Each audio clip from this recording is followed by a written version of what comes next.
Damos gracias a nuestro Dios Santísimo porque nos está permitiendo todavía un poco de tolerancia en aspecto de religión.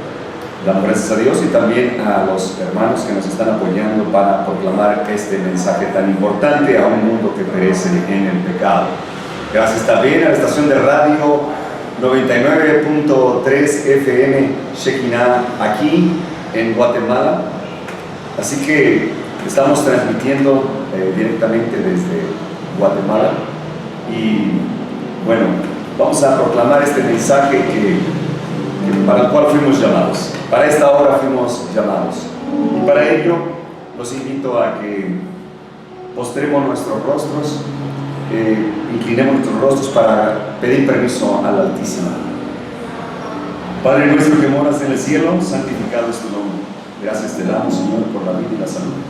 Gracias por permitirnos todavía un tiempo de misericordia en la cual haces un llamado a tu pueblo para salir de Babilonia y de apartarnos de todo mal, sabiendo que tú aborreces el pecado y toda maldad, y llegará el momento en que darás a cada uno según sus obras.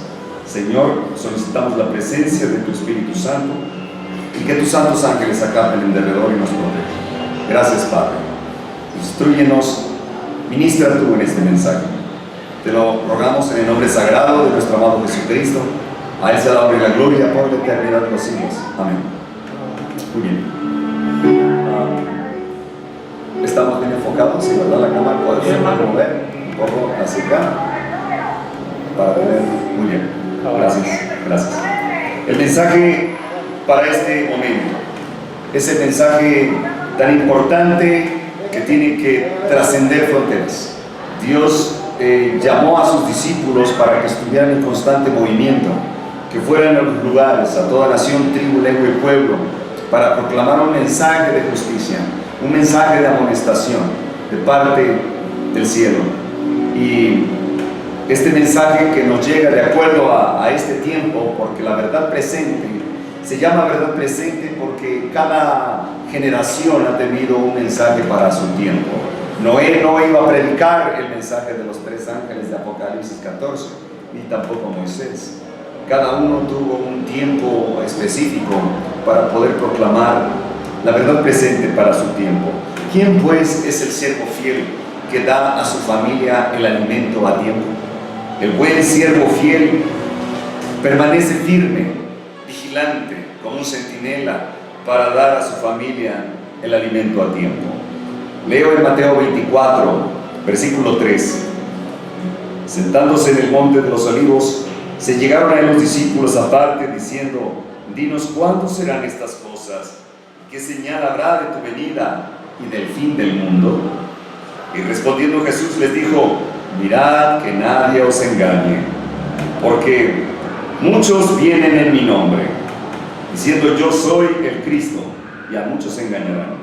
Oiréis de guerras y rumores de guerras, mirad que no os turbéis, porque es menester que todo esto acontezca, mas aún no es el fin. Porque se levantará nación contra nación y reino contra reino. Habrá pestilencia. ¿Nos recuerda esto a alguna pestilencia que se esté promoviendo hoy en día a nivel mundial? Bien. Hambres, terremotos por los lugares. Y todas estas cosas son principio de dolores. Entonces os entregarán para ser afligidos, os matarán y seréis aborrecidos en todas las naciones por causa de mi nombre. Y muchos entonces serán escandalizados y se entregarán unos a otros, y unos a otros se aborrecerán. Y muchos falsos profetas se levantarán y engañarán a muchos. Y por haberse multiplicado la maldad, el amor de muchos se enfriará. Mas el que persevere hasta el fin, éste será salvo. Y será predicado este evangelio del reino a todo el mundo por testimonio a todos los gentiles, y entonces vendrá el fin. Por tanto, ahora se va a contestar la pregunta: cuando viereis la abominación desoladora, de la cual fue dicha por el profeta Daniel, que estaría en el lugar santísimo, el que lea entienda. Entonces los que estén en Judea huyan a los montes, el que esté sobre el terrado no descienda a tomar algo de su casa. y el que en el campo no vuelva atrás a tomar sus vestidos. Mas ay de las que estén embarazadas y de las que estén criando en estos días. Orad pues para que vuestra huida no sea en invierno ni en sábado. Qué interesantes aclaraciones o advertencias nuestro Señor Jesús indicó a sus discípulos.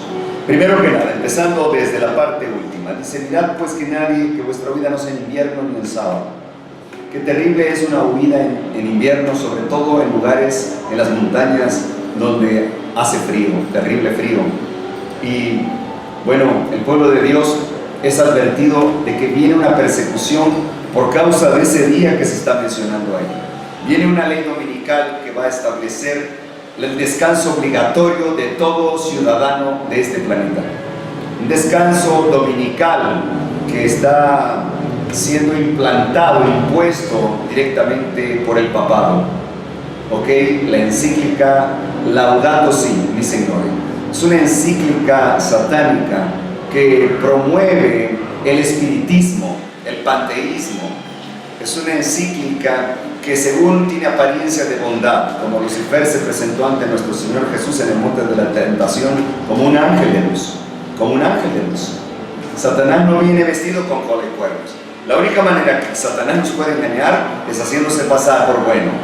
Para que el engaño pueda fructiferar, para que pueda lograr su objetivo, necesita la verdad estar oculta, necesita la luz estar oculta para que las tinieblas puedan surgir. Y es así como el maestro de la mentira, el padre de la mentira, va a engañar. Y siempre en la historia del Evangelio, siempre la mayor parte del pueblo de Dios se pierde. Y dije del pueblo de Dios, no de los gentiles, no de los paganos, no de los idólatras, no de los ateos, del pueblo de Dios. Tenemos el caso de Israel. ¿Acaso no la mayoría se va a perder? ¿Por qué? ¿Acaso no era la iglesia de Dios? Sí lo era. ¿No eran los ungidos de Dios, sus sacerdotes? Sí lo eran. Entonces, ¿cuál fue el problema ahí? El problema fue que estaban tan inmiscuidos en tradiciones y costumbres que no pudieron percibir la presencia de su Mesías. Descuidaron la espiritualidad del mensaje que advertía a las gentes que se arrepintieran de sus pecados. El antiguo Israel estaba tan metido en la opulencia, en las fiestas, en las francachelas, tradición y costumbre. Cuando nuestro Señor Jesús vino y les dijo que les traía un mejor regalo, el perdón de los pecados, ellos se burlaron de Él, porque ellos esperaban que el Mesías, el descendiente de David, le arrancara la gloria terrenal al imperio romano y se las impusiera al pueblo judío para que pudiera gobernar sobre este planeta. Jesús les dijo: mi mundo no es de este mundo, yo no soy de este reino. Vengo a traerles las buenas nuevas de salvación, que se arrepientan de sus pecados para que puedan ser permitidos en el reino de los cielos. ¿Y cuál fue el resultado? A los suyos vino y los suyos no lo comprendieron, no lo quisieron comprender. Hoy Israel proclama el Señor Jesús antes de que lo sacrifiquen. ¿Cuántas veces quise juntarte como una gallina a sus pollitos y no quisiste? Por tanto, tú has decidido este camino, afróntalo. Los judíos, los rabinos, condenaron a Jesús, instándole a Pilato, forzando a Pilato para que le crucificaran. Todavía dijeron ellos: crucifícale, él no es nuestro rey, el César es nuestro rey. Crucifícale, que la sangre de nuestros hijos caiga sobre nosotros, si así fuera necesario. Y así ocurrió en el año 70, después de nuestro Señor Jesucristo. En el año 70, Jerusalén fue sitiada por el imperio romano. Se habían rebelado contra el control de Roma. El general Cestio Galo, con sus fuerzas idólatras, había sitiado a Israel. Algo interesante que ocurre aquí. ¿Se cumplió esta profecía que acabamos de leer en este evento? Sí. En Mateo 24, versículo 15, Dice, por tanto, cuando veas la abominación desoladora, de la cual habló el profeta Daniel. Esa abominación desoladora, este asunto de abominación es algo que Dios aborrece, es abominable a la presencia de Dios. Se refiere a la idolatría que se contrapone a la verdadera adoración de Jehová de los ejércitos. El pueblo de Israel había caído en idolatría, dependía de hombres, ya no dependía del Dios eterno. Por lo tanto, advierte Dios que cuando esta abominación, este imperio idólatra, sitiara a la ciudad de Jerusalén, entonces sería una de las señales de que su hora había llegado y que Jerusalén tendría que pagar lo que habían decidido ellos. Pero dice, cuando vea la abominación desoladora de la cual habló el profeta Daniel, el que le entienda, en el lugar santo, donde estaba el santuario de Dios, ahí en el antiguo Israel, Dios advierte que hay una persecución. Ahora están sitiados. Dice, si estás en las montañas, si estás ahí en la azotea, no bajes por lo más precioso, sal de ahí, escapa por tu vida, como le dijeron los dos ángeles a Lot, escapa por tu vida. Así que en ese momento están siendo sitiados por la abominación desoladora, esa abominación desoladora. Pero ¿acaso habló el profeta Daniel acerca de esto? Claro que sí. En el libro de Daniel encontramos 4 profecías de tiempo. La primera es de 1260 años, o sea, ahí señala días, pero de acuerdo a la interpretación profética son día por año, o sea, tiempos y la mitad de un tiempo. 1260 años, que vamos a ver más adelante, 1290, 1335, y la profecía más larga del libro de Daniel, 8:14, hasta 2300 tardes y mañanas, y el santuario sería purificado. Esta profecía comienza a correr el tiempo a partir del 457 a.C., cuando el rey Artajerjes da permiso para reedificar los muros de Jerusalén. En el año 34 se cumplen 70 semanas, o sea, 490 años, considerando el calendario hebreo 30 días por mes. 490 años, 70 semanas, se cumplieron en el año 34, cuando el pueblo de Israel apedreó al profeta Esteban. Acto seguido, renunciaron a ser pueblo elegido de Dios. En el año 34. Por lo tanto, Dios llama a Pablo para que siga adelante con el mensaje del Evangelio eterno de Jesucristo. Ahora, en esas 70 semanas, cuando le preguntaban a nuestro Señor Jesús, ¿cuántas veces debo de perdonar a mi prójimo? Él decía 70 veces 7, 70 por 7, 490 años, Cristo los estuvo esperando hasta que se arrepintieran. Pero en el año 34, ellos cerraron su oportunidad, renunciaron a ser pueblo predilecto de Jehová de los ejércitos. Faltarían 1810 años para que esos 2300 se cumplieran, y así fue en 1844. Pero volviendo a esas 70 semanas, después de la misericordia de Dios ante este pueblo rebelde, el antiguo Israel, en el año 70 fueron sitiados por el Imperio Romano. Llegó el general Cestio Galo, plantó su estandarte, hicieron un ritual. Primero el Imperio Romano, antes de salir de Roma para sitiar a Israel, hicieron un ritual idólatra al dios Marte, al dios de la guerra, rindieron ofrenda e incienso. Y después, cuando llegaron a Israel y lo sitiaron, clavaron su estandarte, el águila con la cabeza hacia la derecha, alas extendidas y una corona de olivos que representa victoria o triunfo. Ese estandarte idólatra representaba al dios Mitra, al dios Sol, el águila. Lo vemos en Babilonia, en Persia, en Grecia. Roma tiene un águila. Curioso, Estados Unidos tiene un águila también en su escudo nacional. ¿Qué tiene que ver esto? Bueno, es muy importante porque hay que relacionarlo con Apocalipsis 13 en cuanto a la marca de la bestia. Miren nada más, vemos cómo estamos formando aquí un pequeño rompecabezas y curiosamente lo estamos haciendo rápido porque estamos hablando de poco más de 6.000 años de profecía en una hora, como que no es suficiente, ¿no? Pero estamos resumiendo. Ok, entonces en el año 70 Roma pone su estandarte, hace honores al dios Mitra. ¿Qué está ocurriendo ahí? Está llevándose a cabo la abominación desoladora. Un pueblo idólatra, que Dios aborrece la idolatría, para él es una abominación, sitió, cercó al pueblo, al antiguo Israel.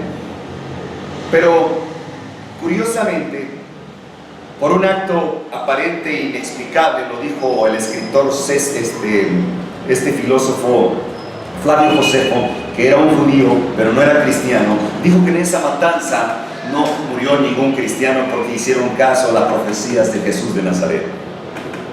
Se retiraron, el general Sestio Galo y su tropa romana.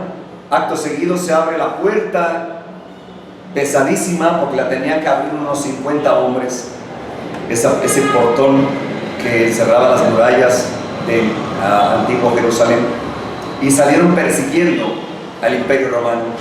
Hubo la oportunidad en ese momento de que el pueblo de Dios, solo aquellos que habían hecho caso a estas profecías que Jesús había explicado en Mateo 24, salieron, escaparon por sus vidas.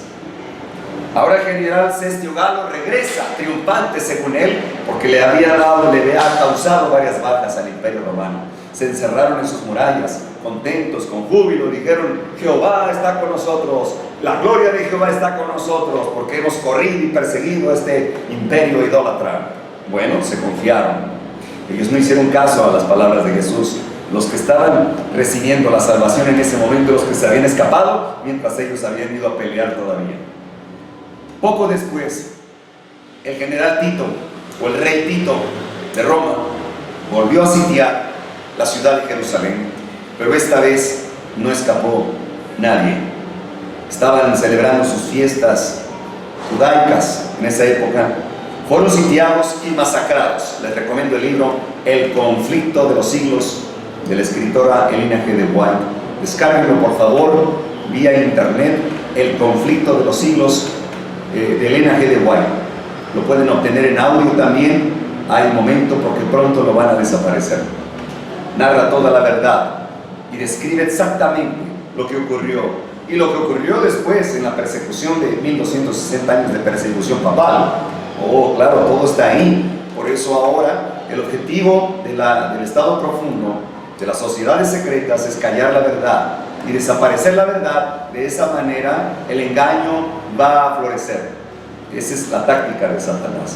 Muy bien, ahí en esa matanza finalmente escaparon, pero tendría otro cumplimiento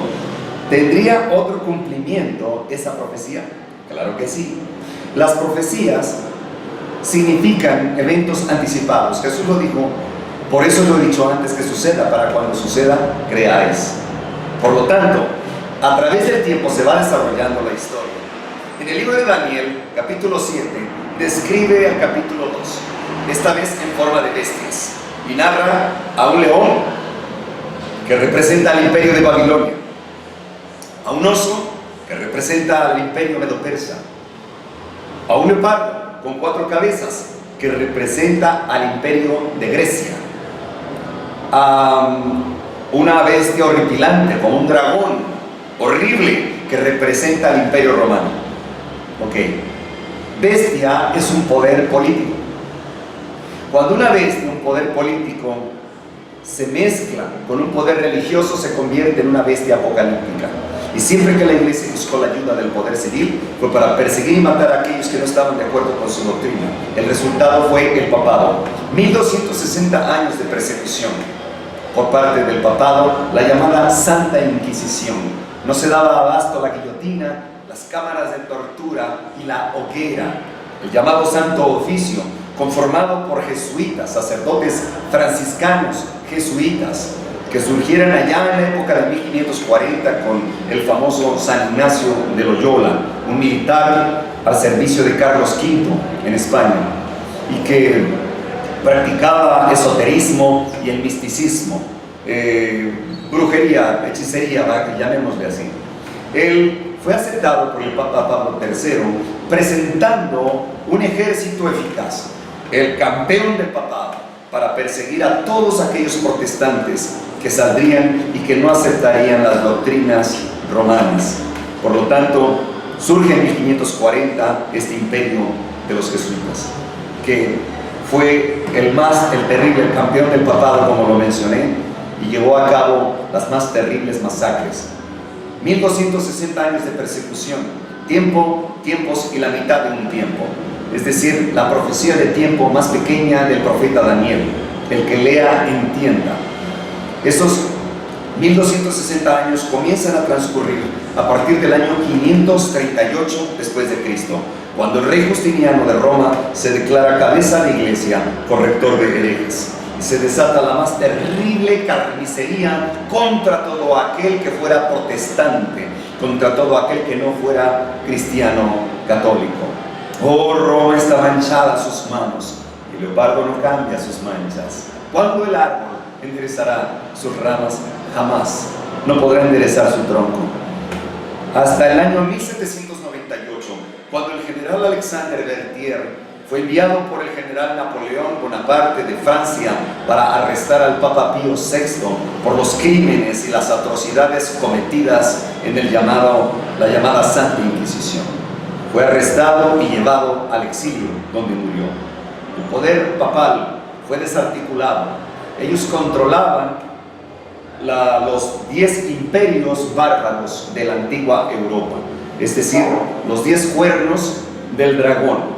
Recordemos que en la visión de Daniel, él ve la última bestia, el último dragón, un monstruo horripilante que destruye todo a su paso y que en su cabeza tiene 10 cuernos. Esos 10 cuernos son los 10 imperios bárbaros: érulos, vándalos, ostrogodos, visigodos, lombardos, suevos, burgundios, sajones, etc. Y cuando caen, dice, 3 caerán: érulos, vándalos y ostrogodos. Cuando caen en el año 476, entonces el cuerno pequeño, el misterio de iniquidad, el hombre de pecado, el hijo de perdición, el cual se levanta como si fuera Dios, dice Pablo en 2 de Tesalonicenses capítulo 2 versículo 2, que se hace llamar Dios.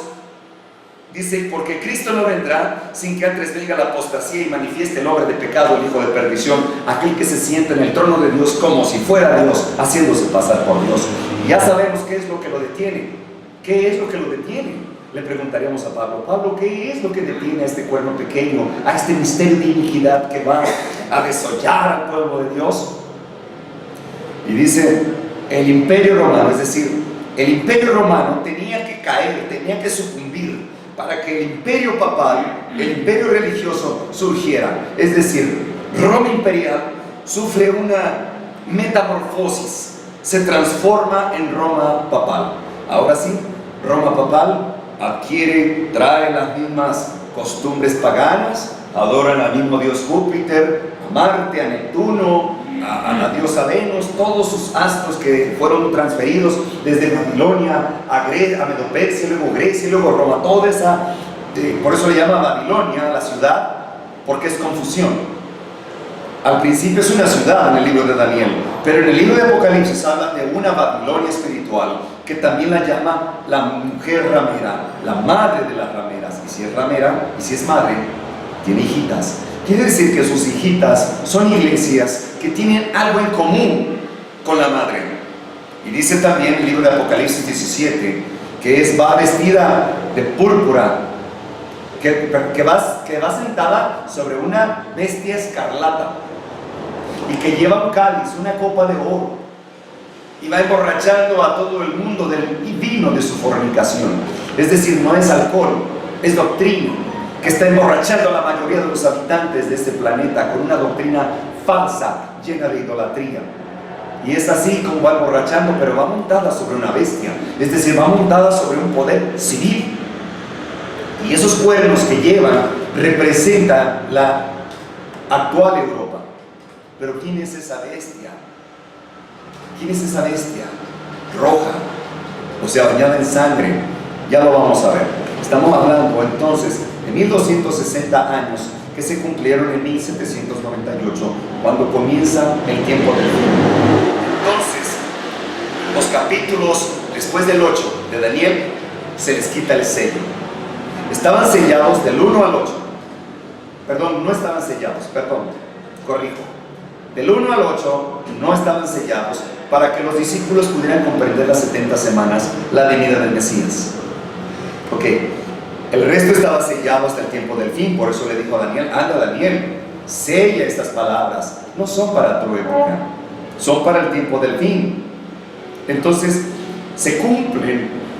Después de 1798 se retira el sello y ya podemos comprenderlas. Ahora sí, los entendidos entenderán. Muchos correrán de aquí para allá, pero no se refiere en un aspecto físico, sino espiritual, escudriñando las escrituras, recorriendo de aquí, de Apocalipsis para allá, al libro de Génesis. De aquí para allá, escudriñando las escrituras, solo así la ciencia de las sagradas escrituras abundaría.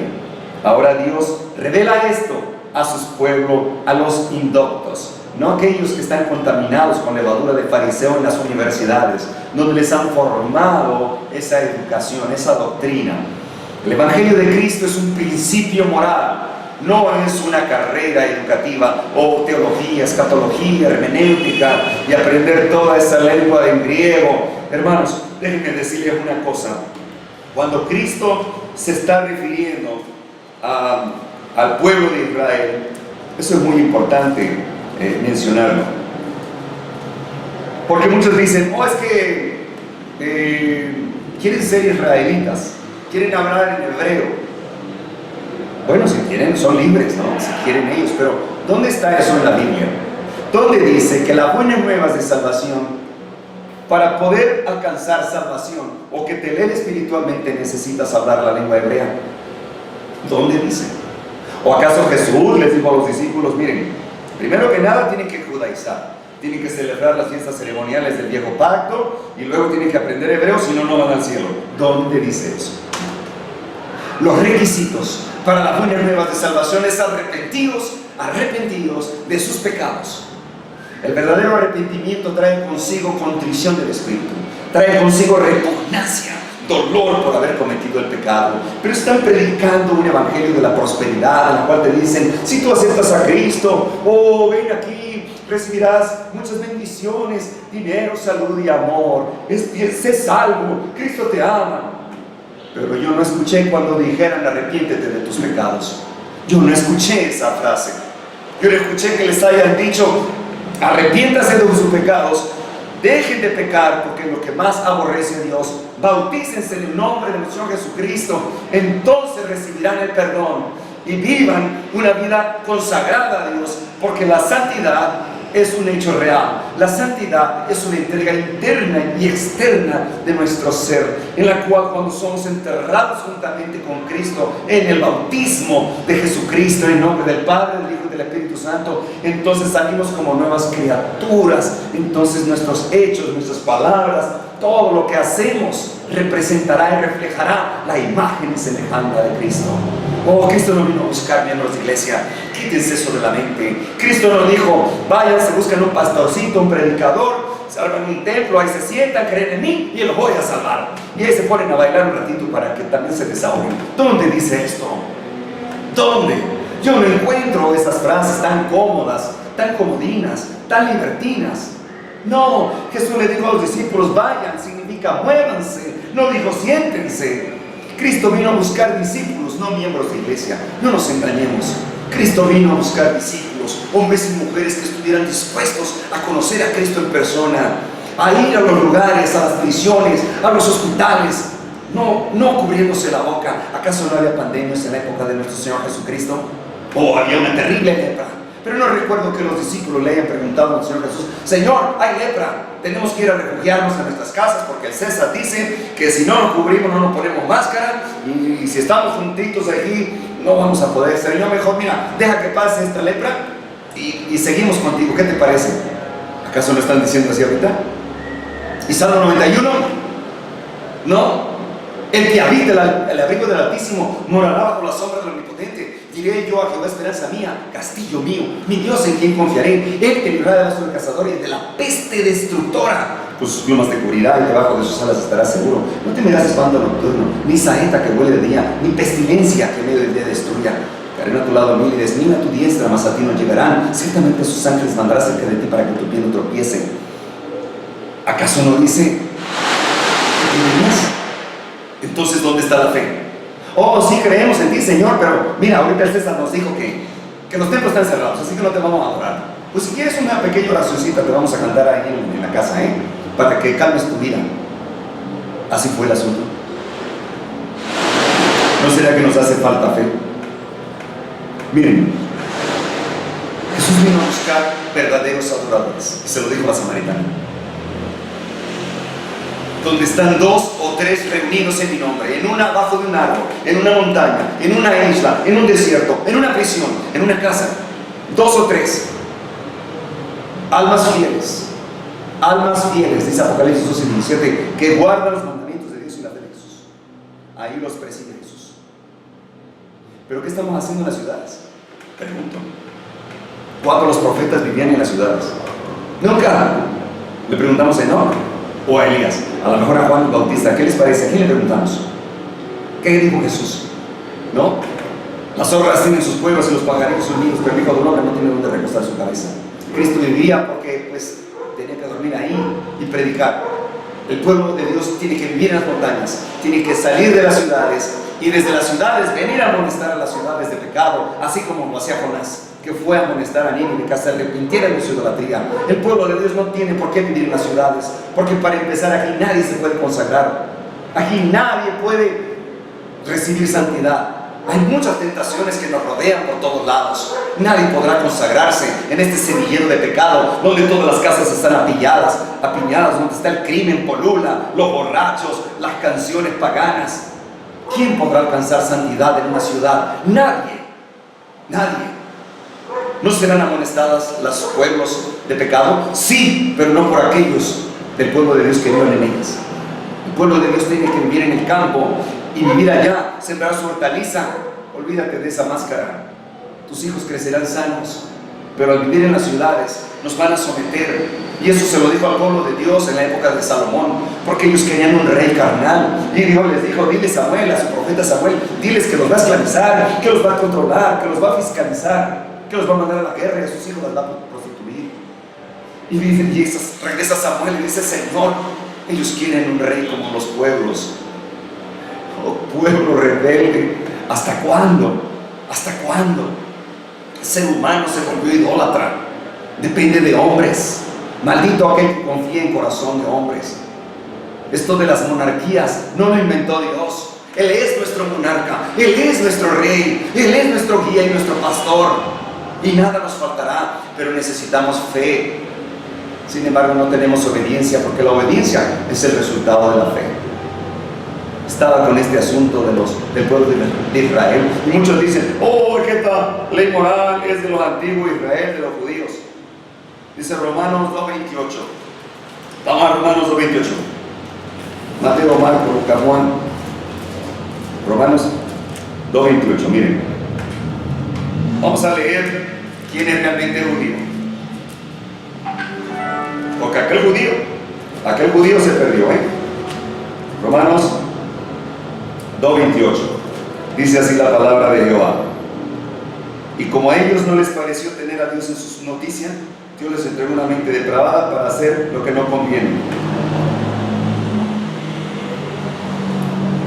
Estando atestados de toda iniquidad, de fornicación, malicia, avaricia, maldad, llenos de envidia, homicidios, contiendas, engaños, malignidades, murmuradores, detractores, aborrecedores de Dios, injuriosos, soberbios, altivos, inventores de males, desobedientes a los padres, necios, desleales, sin efecto natural, implacables, sin misericordia, que habiendo entendido el juicio de Dios, que los que hacen tales cosas son dignos de muerte, no solo las hacen más, aún consienten a los que las hacen. ¿Qué es lo que está haciendo? ¿Qué es lo que está pasando en las ciudades? Todo esto que acabo de mencionar. ¿Será que alguien se va a consagrar y podrá llegar al reino de los cielos? No, así no. Ahora leo en Romanos 2:28, porque no es judío el que lo es en manifiesto, ni la circuncisión es la que es en manifiesto en la carne, mas es judío el que lo es en el interior, en el espíritu. Y la circuncisión es la del corazón en espíritu, no en letra, la alabanza del cual no es de los hombres, sino de Dios. ¿Quién es judío? El que lo es del interior, el que nace de nuevo una criatura en Cristo. Y ahí mismo en Romanos 9:6, más adelante, Romanos 9:6, dice así, palabra de Jehová: no espero que la palabra de Dios haya fallado, porque no todos los que son de Israel son israelitas. ¿Se dan cuenta? Y no por ser simiente de Abraham todos son hijos, más en Isaac será llamada simiente. Queridos amigos y hermanos, este es un llamado. Arrepentidos del reino, porque el reino de los cielos se acerca. Apártense de todo mal, lean las sagradas escrituras. El mensaje de los tres ángeles de Apocalipsis 14, del 6 al 12 es la última amonestación que Dios hace a este mundo de pecado. Viene una ley dominical disfrazada de cambio climático. Los que la reciban estarán recibiendo la marca de la bestia, porque en Apocalipsis 13 el contexto de la marca de la bestia tiene que ver con adoración. Y el día que adora Roma es el día que adoran todas sus hijitas. Por lo tanto, es un día papal en honor al Dios Sol. Por lo tanto, la Biblia dice Shabbat, hay que guardar el Santo Sábado porque es el sello del Dios vivo. Ezequiel 20, versículo 12 y versículo 20. Éxodo 31, del 12 al 17. Es una señal de Dios. Apocalipsis 7, 1, 2 y 3 dice claramente que Dios va a poner un sello sobre su pueblo. Mientras tanto, se va a desatar una persecución, pero es contra aquellos. Recuerden Apocalipsis 12, 17, el dragón se airó y se fue a hacer guerra contra el resto de la descendencia, los que guardan los mandamientos de Dios y tienen la fe de Jesús. Que Dios Altísimo les bendiga. Hasta pronto.